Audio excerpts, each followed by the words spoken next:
What's going on, everybody? Everything going on with the DCEU right now, while it is exciting, I have to say it's a little aggravating as well. Not coming from James Gunn and Warner Brothers and DC Studios. No, the aggravation is coming from fans. And even James Gunn is starting to get a little aggravated. And that's kind of a shame because he is at that point right now where he should be amped up. He should be excited. He's about to showcase his creation in Superman. He's about to show off what he has been working on for the last, 2 years now? Not just that, but Creature Commandos is coming out very soon. But, this little bit of aggravation is starting to creep in. And it's easy to see why. So I found this post over on X. This came up. And I want to talk about this because it is interesting. There's a few little things I want to talk about because it's a lot about people questioning James Gunn constantly. And this is a problem with him being so open and willing to talk to people on social media that people are just going to hound him. Sure, I asked him a couple questions on social media. I tried to get his attention about the teaser trailer, but he never answered me. I just let it go. I walked away. He didn't answer me, whatever. I walked away. But there's some people, even after they get the answers, they continuously ask the same questions. Not only that, but there are people who just hound him about everything. And it's getting kind of tiresome, is really what's happening. So this was on Threads. I don't know exactly when this happened. Like I said, I found these little screen grabs on X, but it's interesting. The guy asked, James, why are you overlooking origin stories? Those make us connect with the characters, well, at emotional level, and your choices of so niche characters to headline their own movie, like Sergeant Rock or Swamp Thing, makes it look like you're making the DCU for hardcore comic book readers. Now, I do remember seeing this specific question like a week or so ago, so this isn't relatively new, but James Gunn, he's upfront about it. He's like, look, I'm not telling Batman and Superman's origin stories again because everyone knows them, and yes, we do. We've seen Batman's origin stories countless times, Superman's origin story countless times. We know them, and again, if he would have gone that direction, people would have complained. If he doesn't go that direction, people are going to complain. It's a lose-lose situation there. So no matter what, people are going to complain about it. But he goes on, and again, this guy doesn't stop. He goes, for comic book nerds, maybe, but sure as hell not for the general audience.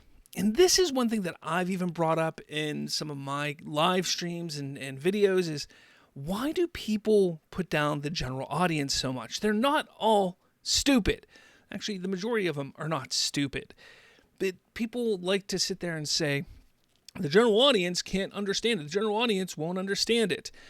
First off, there are two things that you need to understand about the general audience. They're going to understand things pretty simply. But you have to explain to them, number one, there's a cutoff point. So this is a new universe. You explain that to them, they're going to get on board. New universe, new Superman, got it. Okay, no origin story. That's fine. I know who Superman is. He comes from, he's an alien from another planet, Krypton. His parents sent him here, blah, blah, blah. That's all you need to know, the basics. As long as you understand the basics, then you can pick up from there. He's a boy from Kansas, Smallville, they may know that, but they understand the basics. They don't need to know all the intricacies. They can pick that up along the way. That's fine. That's the general audience. They don't need to know all the intricacies. But then, even with that, when you have a strong writer, when you have a strong filmmaker, such as James Gunn, and yes, James Gunn is a strong writer. He is a strong filmmaker who can explain the story very well within his film. That's going to help the general audience along. But he goes, but sure as hell not the general audience.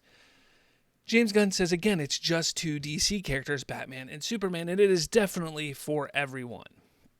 Now this guy goes, thanks for the reply, sir. I just feel that as an entry point to this new franchise, we should have certain key characters whose journey we witness from the very beginning. Be emotionally invested in them, but having a 60 years old Hal Jordan or a daddy Bruce Wayne with his fourth Robin feels we're missing a lot. Now, it doesn't look like James Gunn replies to that, My guess is he doesn't reply to it is because that's story base. Like, he's not going to reply to him and say, well, this is how, because that stuff is probably going to get explained in Lanterns. And as for Bruce Wayne having Damian Wayne and that whole story, they don't have a script yet, so they don't have all the intricacies figured out, but they want to go that route. Again, that's fine. I would be lying here if I didn't say I'm a little upset, because I would like to see more of of Jason Todd or Dick Grayson or, Tim Drake or all those kind of other Robins before Damian Wayne. But I also want to see Damian Wayne. And this is a cool, different approach. We're allowed to see different approaches to things. So it's okay. And honestly, the general audience doesn't know who Damian Wayne is. They know who Batman is. They know where Batman comes from. So this is kind of a cool way to say, hey, let's take an approach and showcase a Robin that the general audience doesn't know and get them invested in somebody new. And that's a cool way to do things as well. So that, okay, that's what we're going at here. So I think it's okay. Again, with the Lanterns thing, 60-year-old Hal Jordan, it fits the story. Again, that the thing that James Gunn has said over and over again is they are worried more about the story and getting the story right, and it fits the story. Now,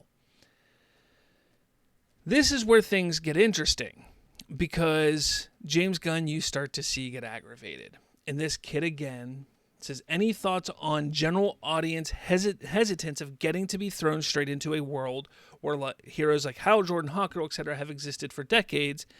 After Affleck's version, we are yet again getting a Batman with whom we'll be missing out on his time, mentioning Grayson and other Robins and seeing him straight with his sons and fourth Robin, Damian Wayne.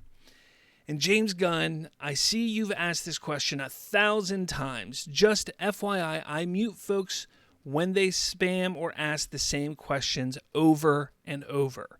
That said, that seems to be your hesitance, not the general audiences. Some comic book fans are constantly questioning the ability of general audiences' understandings of basic concepts. Also, the DCEU is not the DC Comics universe. It's a separate universe. Not all timelines will be the same. An impossibility since the comics universe took place over 85 years. Brilliant answer. James Gunn has been answering questions really well. Brilliant way to put it. But again, you see a little bit of aggravation there. People need to calm down. People need to sit back and let things play out. People need to just chill. The audience is going to understand it. The marketing is going to play a big role in this. But we have to let things play out. Step one is getting Superman out. That is step one. I know Creature Commandos comes out in a week. That's going to be okay. Like, I know that people are talking highly about it. I'm excited about it. But it's going to come out. It's going to be fine. The general audience at large isn't going to be buying into Creature Commandos for this new DCU. I understand that. DC understands that. Warner Brothers understands that. The people that matter understand that. But when it comes to the general audience at large, it comes down to Superman. And the marketing is going to start here in a few weeks, and then it's going to ramp up at the beginning, end of the first quarter of 2025, and it's going to ramp up, and Superman is going to be the entry point for the mass audience. And that's when it's going to start, and people need to relax and calm down, and the entry point in, it'll be fine. People just need to chill. The general audience is going to be fine. They're going to get into it. They're going to understand. They're going to understand there's heroes here, there's heroes there. There's going to be some heroes where you find out the origin stories. And here's the beauty. If Hawkgirl does amazing, why can't they do, a Max series, a Max short series on her origin or something like that? It could happen. I don't know. Maybe James Gunn has some things in mind like that. We don't know. But we just have to be patient and see what happens. People just need to chill, back up a little bit. DC Studios is moving forward. It's exciting. We need to be excited. We need to be patient. It's going to be fine. Don't listen to the naysayers. That's all I have to say. All right. Next thing I want to talk about, because there's a few things I want to talk about. This right here. This popped up today. And I want to talk about this because Constantine, look, I'm excited. I want to see Constantine Part 2. Absolutely. But I'm pretty sure, like, everybody who made the first Constantine, whether it's Keanu Reeves or the director, the writer, everybody involved is pretty much like, hey, we're on board. We got a script. We got this. We're all on board. We just need to get green lit. So why? Why would anybody even ask for Zack Snyder to come on? Not only that, I mean, you can plainly see what this person is. I mean, you can see, like, come on. Like, you see. This is just pathetic. It's ridiculous. Like, at a certain point, you start to see that it is a cult mentality. It is pathetic. It's ridiculous. Like, not every DC project has to have Snyder's imprint or touch. It just doesn't have to. Like, enough is enough. Like, Constantine, if we get the second film or whatever it is, like, it's going to be awesome, I'm sure. I love the first one. I'd like to see a second one. If it doesn't happen, it doesn't happen. I mean, it's 20 years ago it came out. So if we get the second one, cool. If not, all right. But why even bring Zack into it? Like, you're baiting people at that point. And that's all they do is they just try to bait people, and it constantly happens. Just constantly happens. But this is kind of a taste. If you don't know, if you're not a member here at Slavs Free Talk, if you become a member, it's posts like that I will take and where I will expose the Snyder Cult. And I do short little videos of exposing the Snyder Cult just from posts on social media. So if you're a member, you'll get those exclusive videos so you can check them out. I go more in depth than that, but it's just fun little videos where I expose the stupidity and the idiocy and the hypocrisy of the Snyder Cult. So check that out if you want to become a member of Slavs Free Talk. All right, last thing I want to talk about is what Watchtower will be about next week. So I put this up on Twitter. I also put it in the community on my YouTube. And here's the thing. I think people kind of misunderstood what I was first saying, because the first thing I said was, all right, DC fans, with the DCU about to officially begin, which is next Thursday with Creature Commandos, essentially, this is the last time I want to talk about this.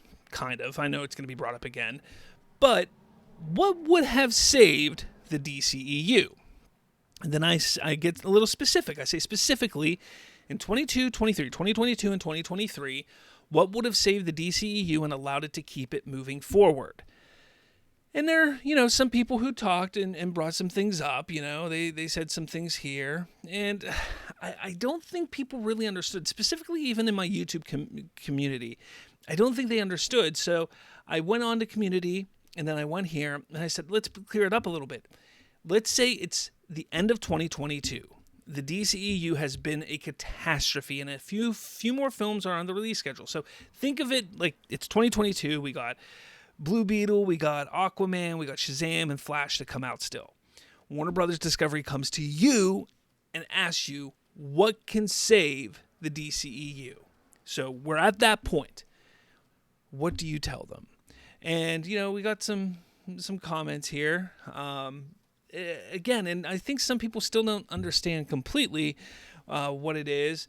It's kind of shocking because a lot of people I've seen in the comments here and in the comments on YouTube where I would have gone and looked at Man of Steel, Batman vs. Superman, and this, and then from there went here. It's like, no. I want you guys to start from 2022. What happened. Everything that happened up to 2022 and those films that are coming out after that, so Flash, Shazam, all that stuff, it's all coming out. So tell me, what would save the DCEU at that point? What would you have done to save it? So that's kind of what I want to talk about. That's how I want to approach the Watchtower next week. So that's going to be the topic next week. I hope you come to Thursday's Watchtower, 8:30 p.m., this channel, so make sure you come by. It's all DC talk. That's what we're going to talk about next week. But I've gone on long enough.